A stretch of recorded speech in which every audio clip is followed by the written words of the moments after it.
Text effect very small part.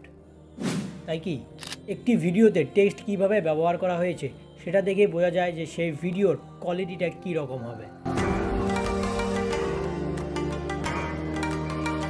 আর কোয়ালিটির কথা বলতে গেলে শুধু ক্যামেরা আর দামি দামি মাইক থাকলে ভিডিওর কোয়ালিটি ভালো হয় না, তার জন্য থাকতে হবে আপনার এডিটিং স্কিল।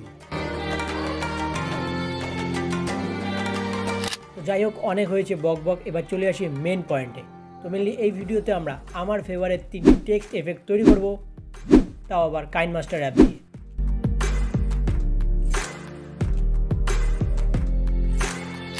তো number 1 text effect is fade, যেটা মূলত বিভিন্ন রকম ভিডিওর অ্যাজ এ টেইলার হিসেবেও ব্যবহার করা হয়ে থাকে। তো চলে আসুন কাইনমাস্টারে এবং লেয়ার অপশানে ক্লিক করুন। এখান থেকে টেক্সট,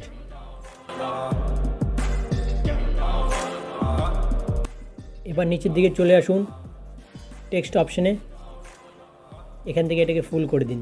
এতে হয় কি, সেই যে টেক্সটটা রয়েছে সেই টেক্সটের উপরে একটি সিনেমেটিক ফিল চলে আসে এবং টেক্সটের যে সাইজ রয়েছে সেটাকে আমরা স্মল করে দেব।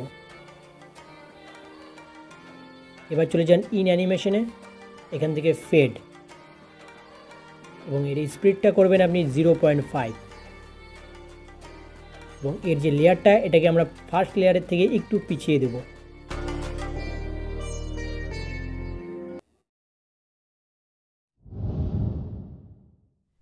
সেকেন্ড পজিশনে হচ্ছে স্টোভ ইফেক্ট, যেটা মূলত বিভিন্ন রকমের বিট মিউজিকের সাথে সেটাকে সিঙ্ক করে বসানো হয়। লেয়ারের উপরে ক্লিক করবেন, এখান থেকে কেচি, দেন লেয়ারটা আমরা সামনের দিকে একটু আগাবো, এখান থেকে আমরা স্প্লিটে ক্লিক করে দেব, দেন আবার আগাবো, আবার স্প্লিটে ক্লিক করব।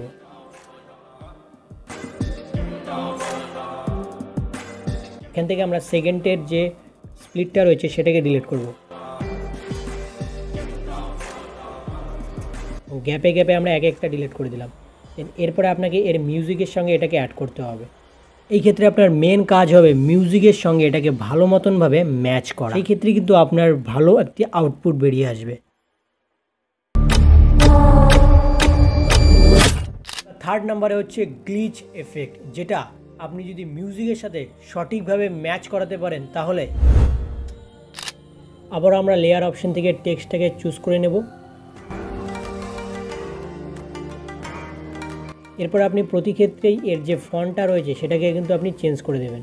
আর এই ধরনের ফন্টগুলো আপনি অ্যাসেস স্টোরে পেয়ে যাবেন, সিম্পলি ডাটা অন করবেন এবং সেখান থেকে ডাউনলোড করে নেবেন।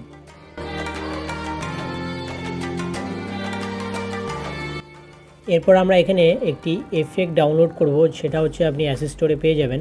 চলে যাবেন লেয়ার অপশানে, এখান থেকে এফেক্ট, এই এফেক্টটাকে কিন্তু আপনাকে অ্যাসেস স্টোর থেকে ডাউনলোড করতে হবে এবং আপনার মিউজিক অনুযায়ী যেখানে গ্লিচ টাইপের একটি মিউজিক থাকবে সেখানে আপনি এই এফেক্টটাকে অ্যাড করতে পারেন।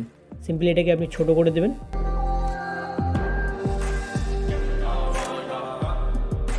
এই ধরনের গ্লিচ এফেক্ট কিন্তু আপনি অ্যাড করতে পারেন আপনার টেক্সটে। এছাড়াও এটা আপনি আপনার টেক্সটের পেছনের দিকেও অ্যাড করতে পারেন।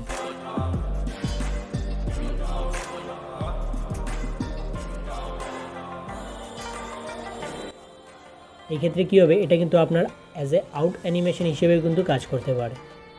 আই হোপ আপনি ভিডিও থেকে টেক্সট এফেক্ট সম্বন্ধে সামান্য হলেও কিছু শিখতে পেরেছেন।